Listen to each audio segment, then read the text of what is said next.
Hello, welcome everyone, and thank you for attending today's town hall. My name is Micah Azzano, and I will be moderating the session starting with a few announcements. This is the fall town hall, and these events are regular occurrences, and we encourage you to not only attend this evening session, but look for future events on the events page.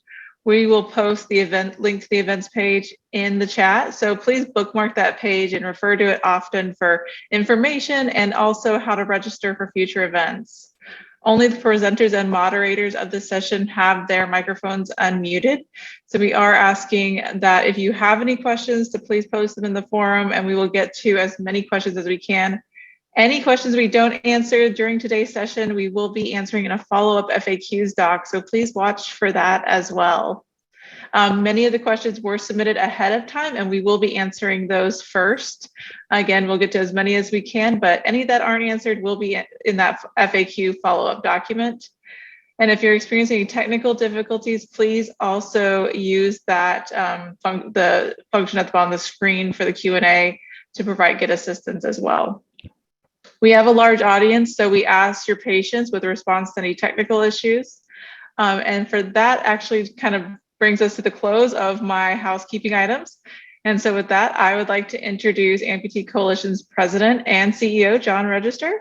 Welcome, John, and I'm gonna now turn things over to you. Hey, thanks, Micah. I really enjoy these town hall sessions. So, the team has been doing fantastic on setting all this up. And so hopefully you as a community out there have been getting questions answered and on our FAQs. So make sure you're watching those as well. To say that I am excited is an understatement for where we are as a coalition, the Amputee Coalition. And again, if you're there at the national conference, you will know that when I say coalition, that is all of us. That is you, that is us as the kind of the staff. We are your advocates that are pushing. One of the things that Dr. Harry Edwards told me, he's a sociologist with the San Francisco 49ers. He's the professor emeritus, University of California, Berkeley. He said that in order for an organization to have sustainable change, you have to have three things in place. And the first thing is you have to have a dependable and a developed pipeline of talent, So, question I always ask myself is with the Amputee Coalition, with the population that we're serving, those 2.7 million people living with limb loss and limb difference, do we have a pipeline of talent that gets out to that community? And do we hear back from that community as well? Secondly, you have to have a pervasive demand, a persistent and a pervasive demand. So somebody saying that we have to do something with this talent. And we just were on Capitol Hill all day today, as well as we'll be out there tomorrow advocating for you all. And I can't believe, we are meeting with Senator Duckworth today. I'm actually going to talk a little more about that when she gets into to some of this, but the team is just rocking it for you right now. And the reason I'm so excited is because coming off of those meetings and walking back from the Capitol, our nation's capital, in the rain, is they said some things that were very poignant that I always perk up on. You're the only coalition that comes in here that really kind of has your stuff together, and you're just pleasant to work with. So that aligns with our values that are starting to get out there. Once again, we're pushing in that space. And if you recall, those that were at the national conference, which Jerrica and her team just crushed that. I was trying to get the 600s. He said, no, we're going to get more than that. And so we knocked it up to 717 people across the board. That was better than most organizations were doing the first conference they had since coming back in person for live events. So really excited about what's going on. And because of that, what's happening with inside the halls and the our mission and our values. If you remember, I asked out there, I said, who knows our mission? Who knows our values? And I put it up on the screen and I said, just type it in. And 0 people could do it.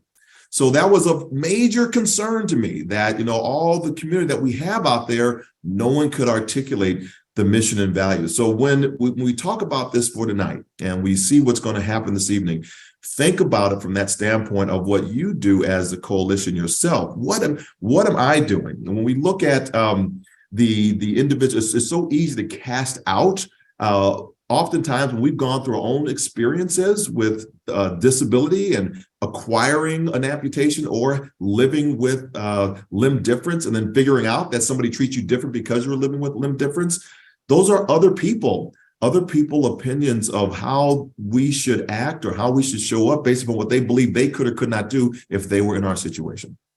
And then secondly, it's society. What has society dictated to us that pushes us into a space where we kind of succumb to what society has said? We look at ourselves different with that. And I'll use an example. I always use an example with Captain Hook. Captain Hook's an above the wrist amputee. He's the villain in Peter Pan. He's the antagonist. And if I'm 6 years old and all through my life, I see myself as the villain all the time when I acquire a disability or I'm going through and I figure out that I do have a disability with as an amputation or limb difference.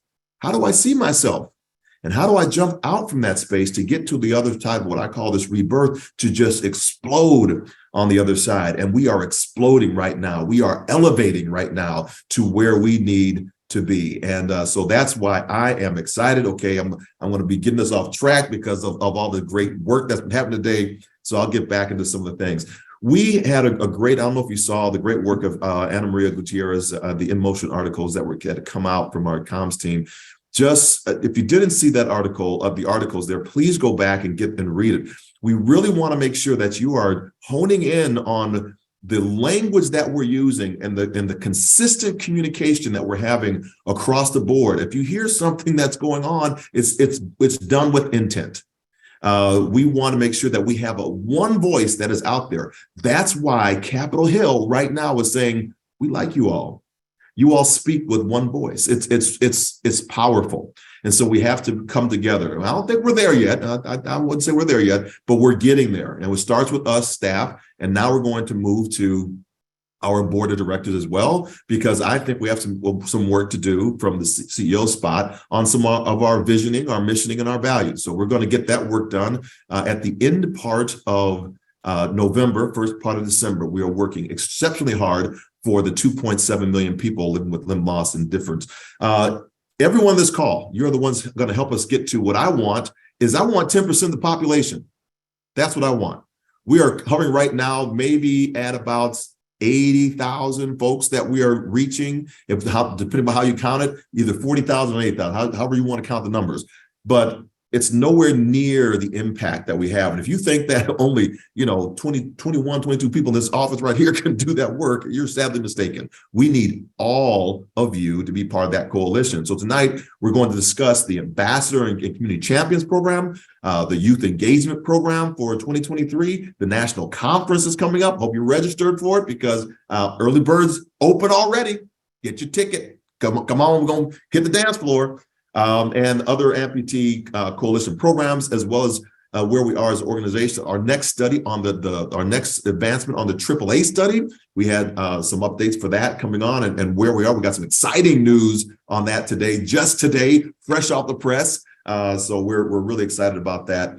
And through events like this town hall and programs like the new Youth Engagement Program, Ambassador and Community Champions team, the team is working to empower others and you, the community. And I understand fully and hear that we need to continue to expand our efforts to reach the community, and we are doing just that. So there needs to be more communication directly, and that's why we're having these conversations. We want to make sure that we are in tune with what you're saying, and we have some great advocates that are out there and some great tentacles in the field that are really pushing into some of these spaces. So I'm eager to get to your questions, provide you some answers online with a few of our incredible staff members that we have here. And once again, when you begin with an organization, there is a hierarchy of people that you hire just to get the work done.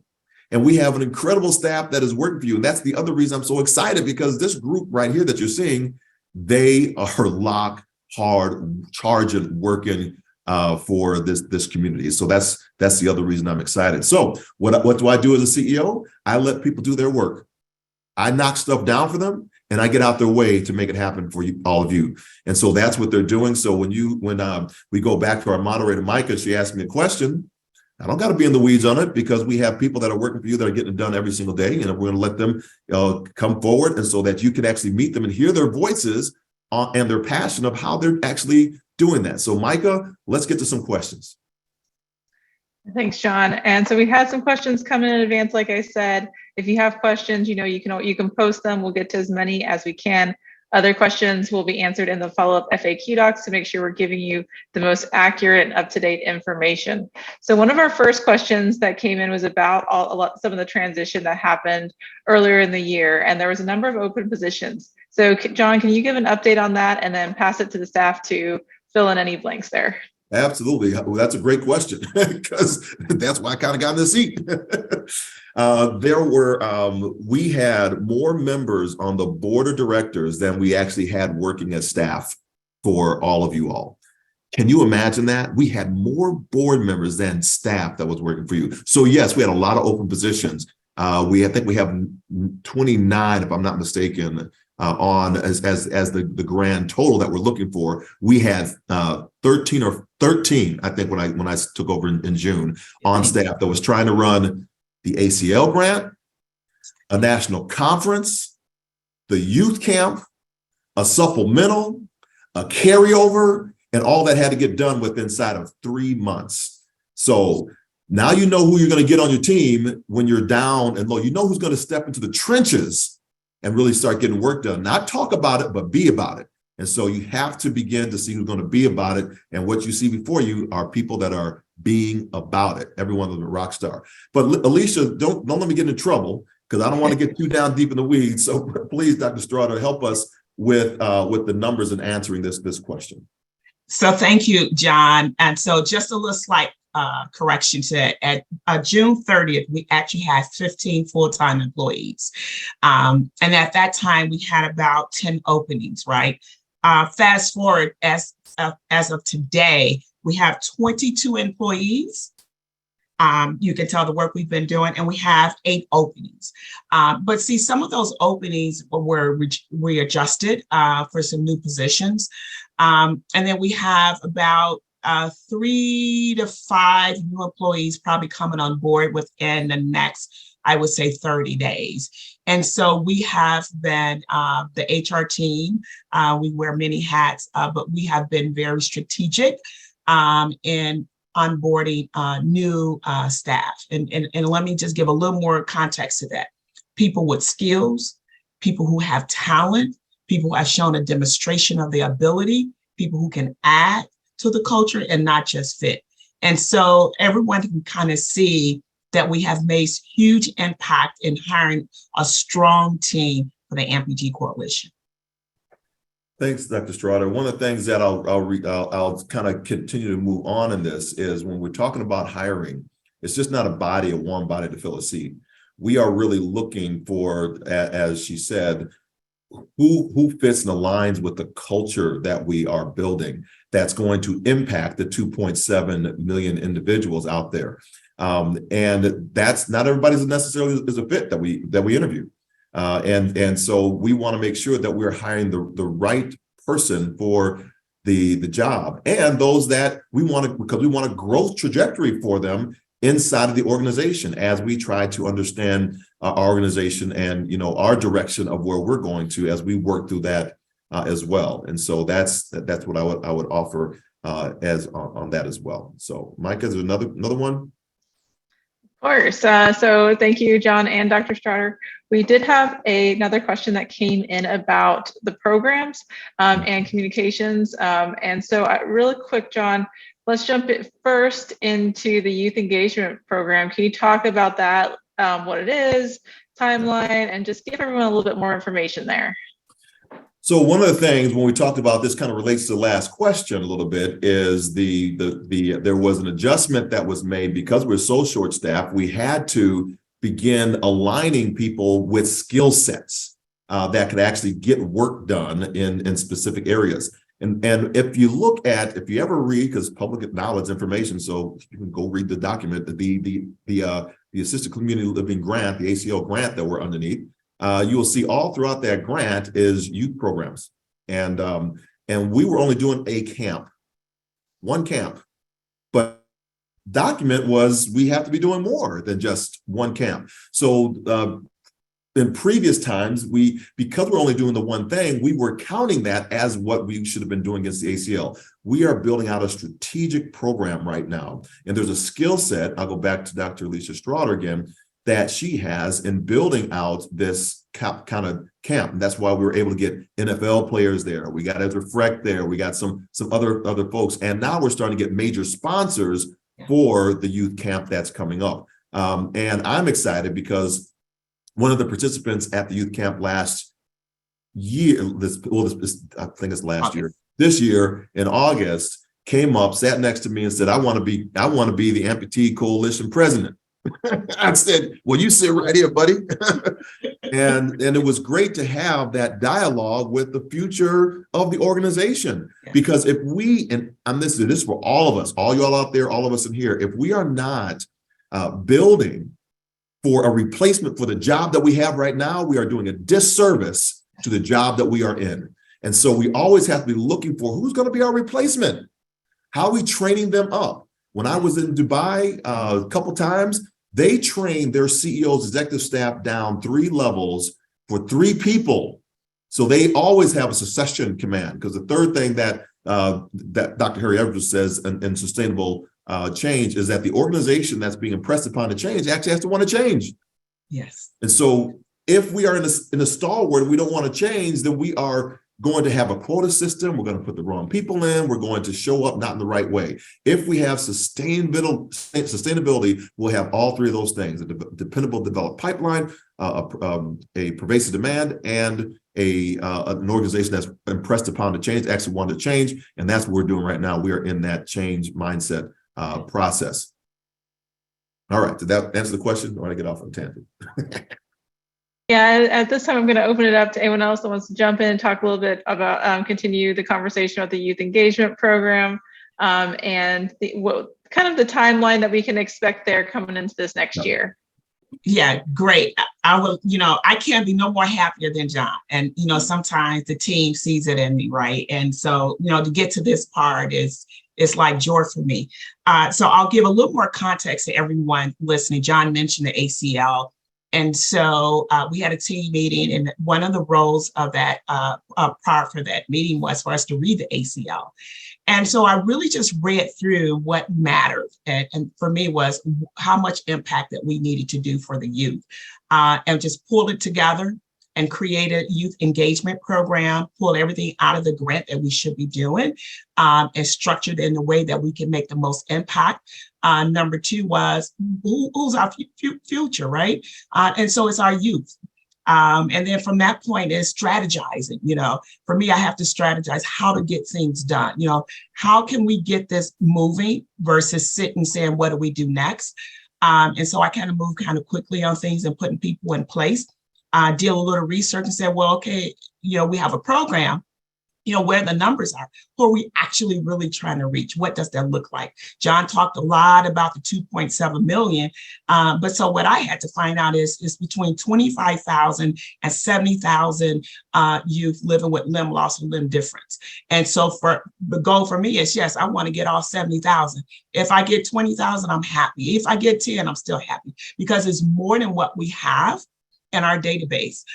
To see the youth for the first time at the camp this year in Palm Desert, it was overwhelming. It was wonderful, but it also gave me more inspiration of what can we do better. So I was so happy for the fact that we had that grant to look at what we need to do for this organization. The Youth Engagement Program is the next phase of this organization. That is the next generation. That is our next leaders. That's the next advocacy individuals coming out of there. We have a ton of talent. And so we actually are kicking off pre-registration December 12th, getting those youth involved. We have an outreach person that's already working toward engaging those youth, getting them inside onto our database. We have a team meeting every Wednesday. Today, they was like, well, we're not going to tell you what the numbers look like so far. I said, you guys going to make me wait until tomorrow? So I'm not going to sleep tonight, because I really want to know, because we started a campaign called Are You Registered? And so John did a really nice video for us. And that is to make sure that we are starting to get the message out. are you registered? And you say, register for what? For Youth Engagement Program, because being registered is going to have its privileges. And you mean privileges as of what? I can get to go places? Absolutely. We have the camp that is coming up August 2nd through the 5th in Orlando, Florida. Well, we obviously can't take 10,000 or 5,000 youth, right? So there's a contest that we have to do. So there's layers to the program. We have the life skills part of it. That's some of the resources. We have the National Limb Loss Resource Center. We have resources already. The goal is to impact that level of resource we have already. Again, they have another surprise for me on our call tomorrow. All the books, we want every book. We want everything that exists on this earth that can help us impact the lives of youth living with limb loss and limb difference. Whether it's a TED Talk, whether it's information for some of our health partners, we want that information in one place. We want them to, the one-stop shop here with the Amputee Coalition for the youth that we are going to administer all the programs and all the services. And I say one more important thing. Jerrica of the Constein gave us a next gen column. And so my thought is, you get all these youth a part of the organization, you have to do something with them. So we're going to get a writer, a youth writer. I got the email the other day. I was so excited. The parents said yes. So we're having that call tomorrow to get that young lady started with writing about youth with amputees, with limb loss and limb difference, amputees, interviewing other young people, other teens, just really kind of getting more into the community of the youth. They have a story. Some of them are genuine leaders. They want to do something. They want to be a part of the coalition. And our goal, our number one goal in the YEP program is to make sure we are providing services and programs and opportunity to engage them. And that is how we're going to increase those numbers. And I'll do one more last thing. So look at, I know I get really excited. So we're planning for the camp. And I looked at my notes. We are almost halfway done with workshops. It's going to be the leadership camp. So we have CPV training. We have Anthony Robles coming in to speak. We have someone talking about courage. We have about 7 or 8 workshops already tentatively on the schedule for the leadership camp for August 2nd and the 5th. That's how we're getting work done. And we haven't even began to finish planning out next year. But we're starting now to make sure that the camp for August 2nd and the 5th in 2023 is going to be the best ever camp for our young people. And I can't wait to walk across the street to SeaWorld Oh. with the kids. Yeah. All right. So, yeah. All right, Micah. Thank you, Dr. Trotter. So next, John, let's talk a little bit about something we've talked about multiple times, even I think on the last town hall as well, the Ambassadors and Community Champions program. Can you talk a little bit about that? Yeah, I'm going to turn over to Jerrica, but I wanted to say that this is how we're going to reach the masses. This is how you are going to have to help us reach the masses. I don't know how many times I've been in the airport and I see an amputee or a person living with limb loss, a limb difference, and I chase them down and say, have you heard about the Amputee Coalition? I can't tell you the numerous, I'm over at least 50 calls right now since I've been in the position of folks that just reach out to me on LinkedIn, and they'll call me through one of my assistants, and they will say, can you talk to my brother, sister, aunt, uncle, cousin who's about to experience and go through an amputation? And then I can go and I can quickly say, absolutely, I will do that. But I'm going to do you one better. I'm going to get you into our limb loss resource center. So it becomes, again, the hub. We want to begin pushing everybody to that hub so they can start getting the resources that they need. And we know it is overwhelming when a person is faced with that news, overwhelming, and they don't know where to start, and they get too much information. And so we can help them sift through that because we know how it was for us when we went through. And it was all the stacks of stuff and all the papers and stuff that they gave to us. We don't even know which way is up. And so to begin to sift that process, and we're going to walk with you through that. This is one of those programs I believe that is going to help us meet that. So Jerrica, you want to talk just a little bit about that? Sure. Thank you, John. So I want to say that if I were to explain the key goal for the communications team here at the MPT Coalition, it would be to amplify your voice. And so our new ambassadors and community champions program is designed to do just that. We're excited to launch this program at our recent conference in California in August. And we are grateful for all of you who expressed interest and signed up when we initiated the next steps. I know we had about 50 volunteers. And so this is a grassroots effort. It is the opportunity to train you to be a spokesperson and to learn how to connect with the media in your local community, as well as your representatives to be able to speak to some critical issues that impact the limb loss community. And so what we have are 4 buckets of how to engage. We realize that in this new volunteer opportunity, some have limited time. And so the 4 buckets are being an influencer, where you use your personal social media networks to encourage members of our community to engage with the MPT Coalition. The other is to be an inquirer, where you connect directly with members of the limb loss and limb difference community and ask about their needs and what they need in terms of, what kind of support the MPT Coalition can provide them. The third is being a storyteller. So we are creating new ways and opportunities for you all to present at live events, virtual events, podcasts, blogs, and testimonials, and encourage you to share that with others who may not know about the coalition. And so stay tuned, because the communications team will be sharing more about those new opportunities on our Thrive blog and newsletter. And lastly, being a networker. So that's being able to identify and contact other organizations and to help them get information about what the MPT Coalition is doing in support of our community. And so essentially, as John started, we can't do that without you. We can't grow our reach. We can't, really amplify our message without you. And so we realize we have some willing bodies, but need some direction on what to do.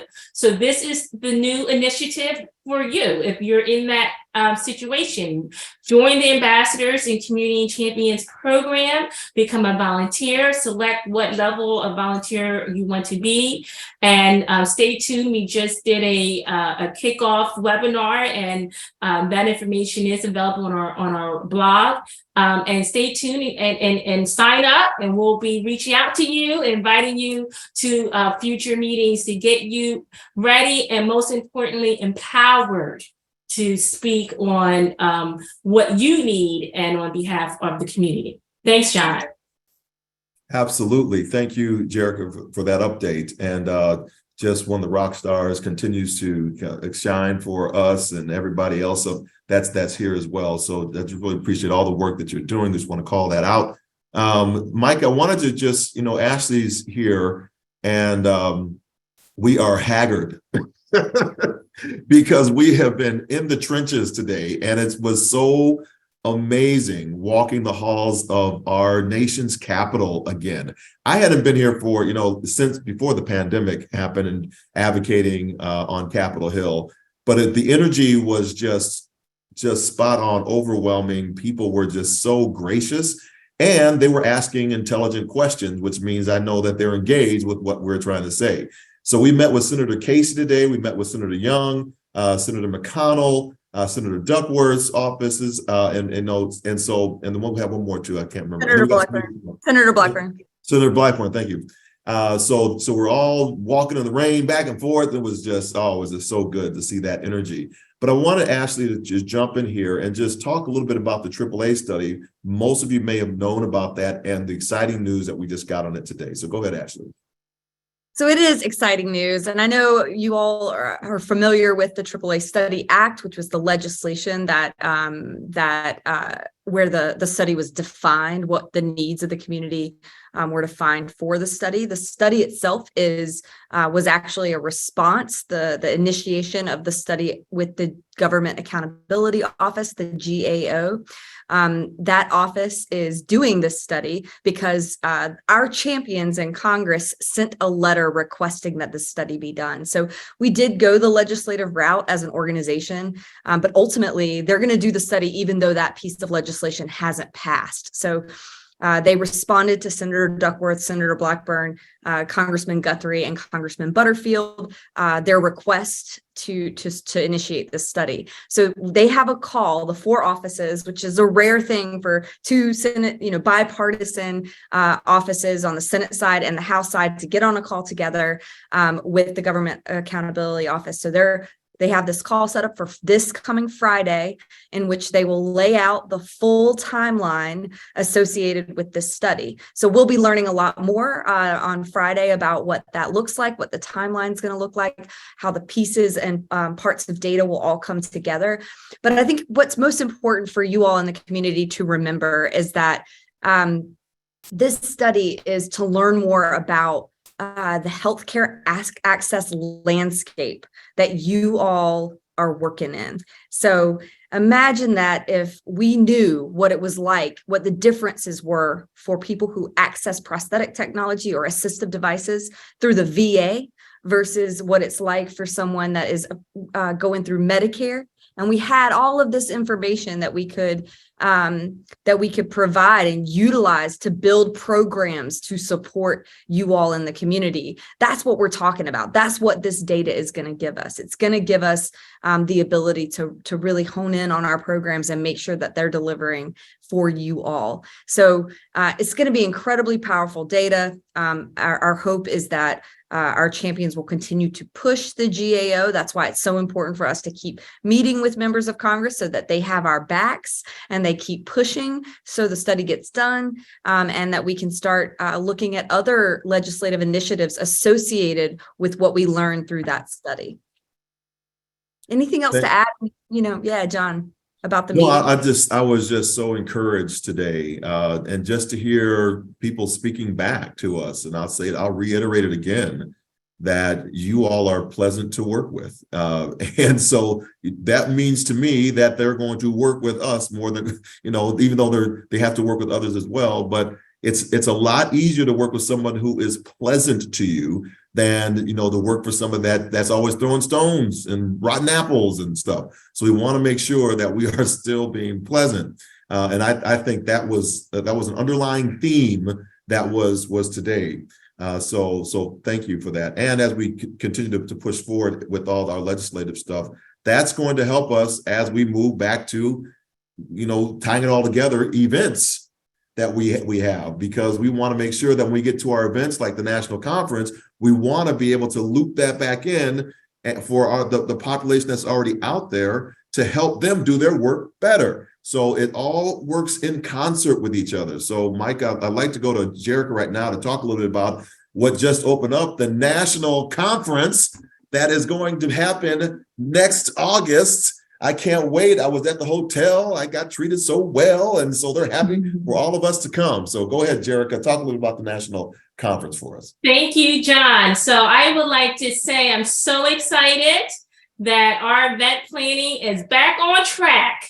We have hired an events team, an events manager, an event specialist who work with me, and we are ahead of the game. If you missed the announcement, please know that the registration is now open for the 2023 National Conference themed Elevate Together Towards Tomorrow. And the event will take place at the Renaissance Orlando Hotel at SeaWorld. So we'll be right across the street from SeaWorld, and John gave it away a little earlier. We'll be making provisions for everyone to go to SeaWorld while we're there. And we're very excited about taking the conference to the next level. And we're so serious about this that later this month, we will be in a 2-day a deep dive planning session on how to innovate the conference and all of our events here at the Amputee Coalition to provide more relevant and value to attendees, to first increase attendance and to provide more relevant content delivery that will ensure attendees leave knowing how to enhance their quality of life living with limb loss or limb difference. So we're very excited about all the work that's ahead. If you, as John stated, have not yet secured your seat, you want to do that now and no later than January 31st to ensure the early bird rate. Please be sure to visit our website, our national conference webpage to stay in the know of all the new updates as they roll out. Registration is currently open for attendees only. We will be opening registration for exhibitors and sponsors later, actually in December. We will be inviting any of you who are interested in being a sponsor and exhibitor to a listening session to share with you on a call like this the various opportunities available to you for the 2023 conference. So please stay tuned. And with that, I want to say that the events team is working across the organization to bring back all of our key signature events in person in the new year. And so with that, we will be planning for Advocacy Forum. And I'd like to turn it over to Ashlie to tell us more about Advocacy Forum. Thank you so much, Jerrica. And I really, we should just stay on Jerrica because I want to share that the events team really is looking at making the advocacy forum this year new, fresh, a new experience for individuals. It's going to be different than any other Hill Day or advocacy forum that you may have attended with the coalition in the past. So I'm so excited at the energy that Jerrica is bringing to that program. Again, it's not going to be like it used to be. So there's something really special about taking the opportunity to share your experience and your story with members of Congress. That's what the Advocacy Forum affords you, right? It's the opportunity to have your voices heard by the people that are making the laws for this country, running this country. And they want to hear from you. They made it clear to us today that they want to hear from you. They want to see you back in their offices. So bringing people back to DC to be on the Hill and share your experiences is a really exciting opportunity for the coalition, but it's also something that the members of Congress themselves want to see. The registration will open for the advocacy forum on December 1st. So please be on the lookout, and we'll be putting out more comms and blogs and other things about advocacy forum as we get closer to the event. And we will be doing some of that same sort of grassroots training that you will receive, that you've received in the past if you've done any of our advocacy events with the coalition. So stay tuned, lots more to come. I'm so excited about it. And thank you, Jerrica, for getting us ready, finding us a good spot and kicking us off. Thanks, Ashlie. So just to, so you can mark your calendars, Advocacy Forum will take place April 16th through the 18th, and National Conference will take place August 2nd through the 5th. We hope to see you there. Thank you, John. Absolutely. Thank you all for, I hope you're all seeing how this is working, right? I can just sit in the cut. I can sit and chill because we have these amazing folks working for you. So Micah, where are we at now? I just took over the agenda and went a little bit off of it, but I think we're back on volunteer and inclusivity, maybe? Yeah, yes, at this time we're moving into volunteer opportunities and inclusivity. There's so much exciting stuff going on, but we did have a question come in regarding the increased volunteer opportunities, as well as ways that we are making things more accessible and inclusive overall. So John, you can take it away from here. Yeah, well, I want to say volunteers are really the heartbeat of this organization. Nothing gets done in associations without volunteers. That's what makes us different than a for-profit company that we're trying to make money, but in a for-profit company, you're paying employees to do the work. And so we know that the work it's not going to get done unless we have volunteers. So we had to, when I do a presentation, a speech, let me give you it this way. About every 2 years, I have to audition my stories back into my speech. And that's because I got to keep it fresh. I got to make sure I'm doing the right thing. I have to make sure that my systems and policies that I have for myself are the same of what's needed. And we've gone through, maybe y'all have experienced this too, a tremendous 2 years. It has been unbelievable. And though we can't go back to the way it was, I mean, somebody asked me, how many speeches do we do a year? How do we even answer that question anymore? Because the way I used to do presentations before in 2019 is not the way I deliver them today. Even right now, today, in this moment, we are together collectively on a platform called Zoom. And so things have changed and shifted, and some people just haven't accepted that. So we have to, in our volunteer community, to begin to rebuild from a point of where we are right now to where we need to be. So I am really excited about how we're going to begin to do this. And who is one that's going to handle this one on chatting, how we're bringing our volunteers back into the fold in this new way? Is that Jerrica? Is that you? Or is it Dr. Stroud? I can't remember who's supposed to do it. Well, sure, I can start it. So one of the ways we're doing that is providing a new communication platform that will be rolled out in 2023. And as John has stated, it will be a new way for communicating with each other in a new ecosystem. And I really do love that word. And so the platform is really our own online community. And with that will be several features that will allow volunteers to come in and connect with like volunteers to discuss experiences, to share information, and more importantly, to report out the great work you all are doing.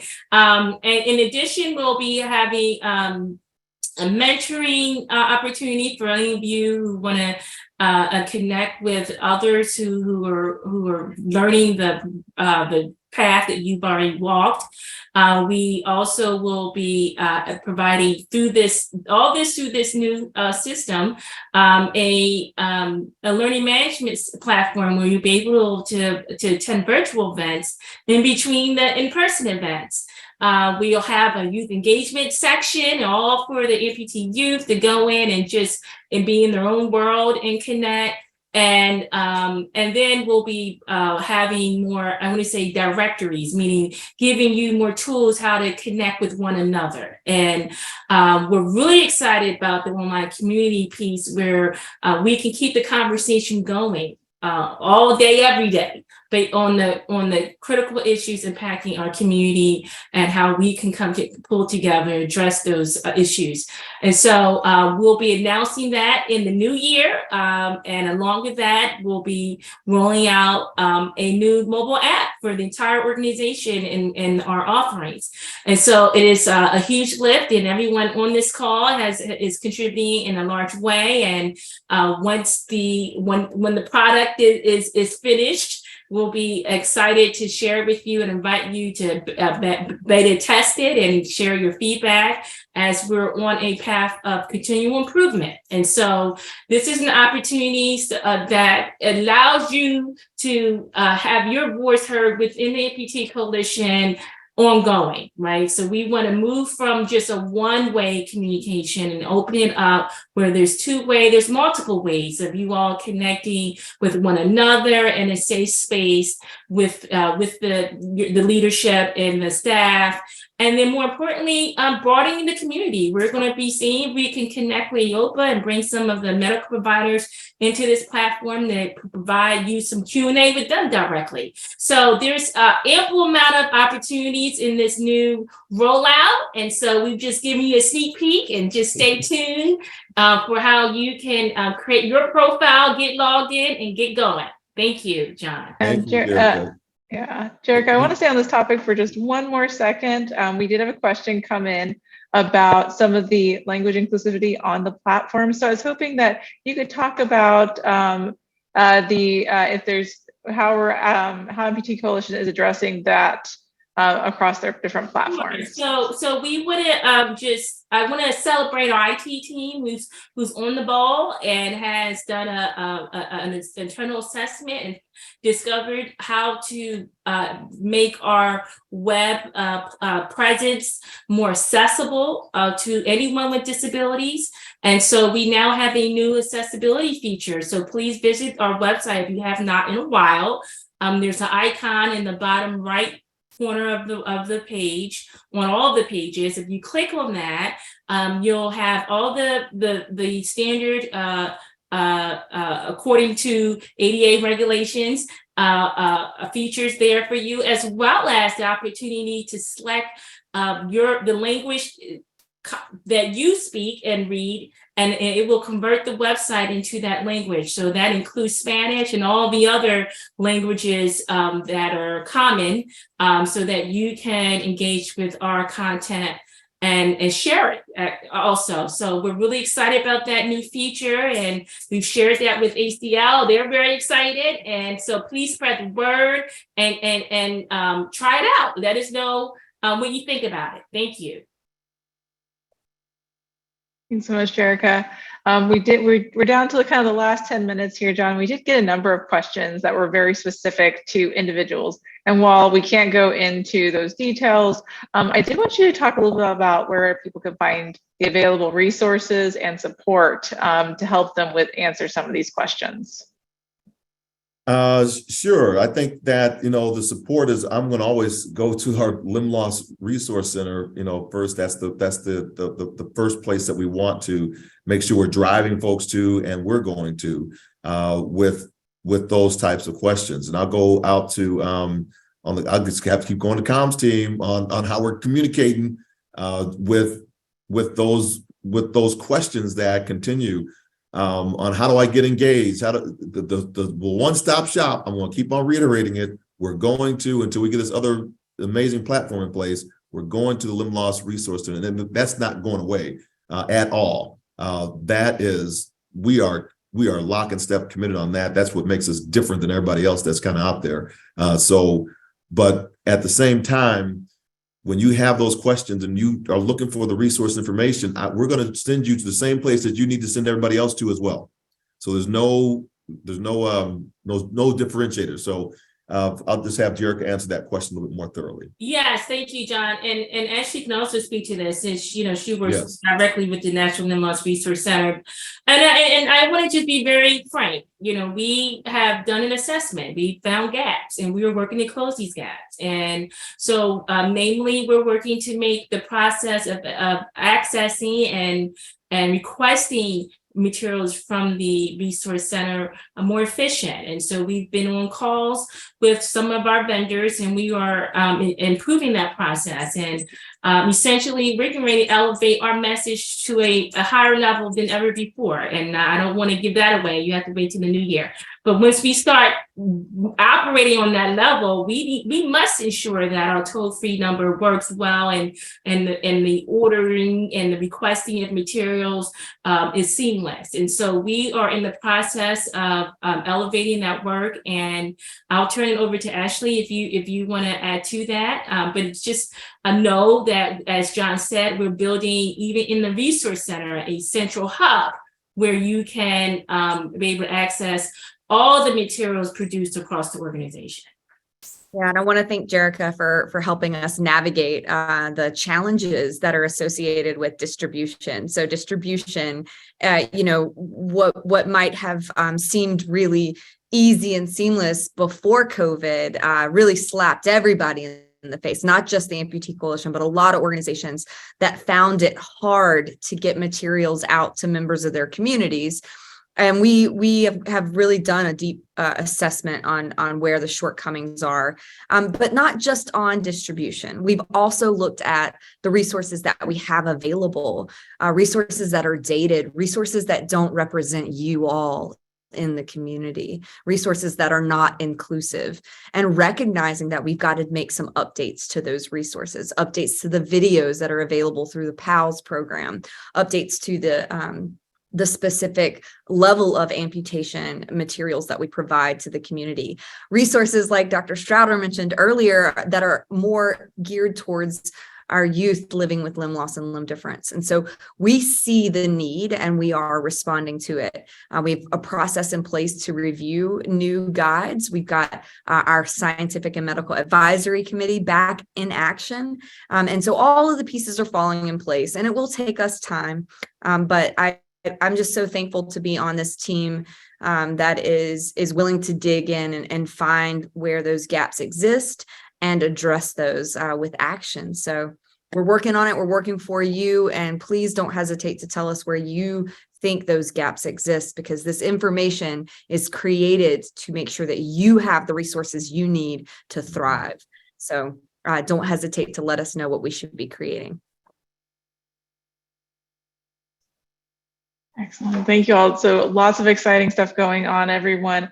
I know we have some questions that we didn't get to. So again, look for those FAQs. We will be sending them out later to answer any questions we didn't get to. We are down to our last few minutes. So John, I'm going to go to you for closing remarks and some of the next steps that people should be looking for.